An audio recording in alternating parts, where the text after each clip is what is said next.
En 2017, le mouvement MeToo s'est diffusé au niveau international. Il s'agissait de femmes qui, sur les réseaux sociaux, dénonçaient des agressions sexuelles qu'elles avaient vécues au cours de leur vie. Alors, 5 ans plus tard, quels sont les impacts du mouvement MeToo? Un des impacts, c'est qu'on a pris conscience que les agressions sexuelles, c'est vraiment pas rare. Ce qui est rare, en fait, ce sont les dénonciations à la police. On estime que c'est à peu près 5 des agressions sexuelles qui sont dénoncées, mais le phénomène des agressions sexuelles comme tel dans la société, c'est pas rare. Au Québec, une étude gouvernementale estimait que c'est à peu près une femme sur 3 qui, durant sa vie, va vivre de la violence sexuelle. Une autre conséquence du mouvement MeToo, ça a été que maintenant, on a une écoute beaucoup plus attentive envers les femmes qui sont victimes d'agressions sexuelles. Avant ça, il y avait ce qu'on appelle la culture du viol, c'est-à-dire que traditionnellement, on avait tendance à responsabiliser la victime, à dire « Ouais, mais t'as sorti le soir, il était minuit, t'as pris une bière. » Bref, tu t'es mis comme en situation de subir une agression sexuelle.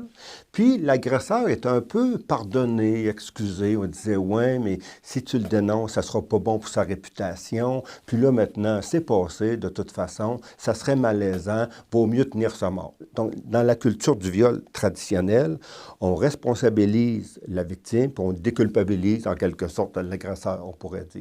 Mais là, maintenant, avec le mouvement MeToo, ça, c'est quelque chose qui a vraiment changé. Maintenant, on est beaucoup plus attentif, donc, à l'écoute des femmes. On les croit spontanément, puis les agresseurs se font dénoncer. Un autre impact encore du mouvement MeToo, ça a été au niveau institutionnel. Maintenant, au Québec, récemment, il y a un nouveau tribunal qui a été créé, puis spécialement concernant les infractions de nature sexuelle. Grâce à ça, maintenant, il va y avoir un meilleur accompagnement psychosocial pour les victimes, puis les procédures vont être facilitantes également pour la victime.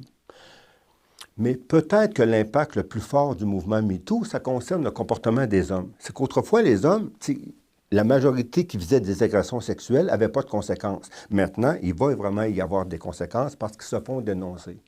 Bref, on peut penser qu'éventuellement, dans l'avenir, le nombre d'agressions sexuelles risque de diminuer suite au mouvement MeToo. Hypothèse?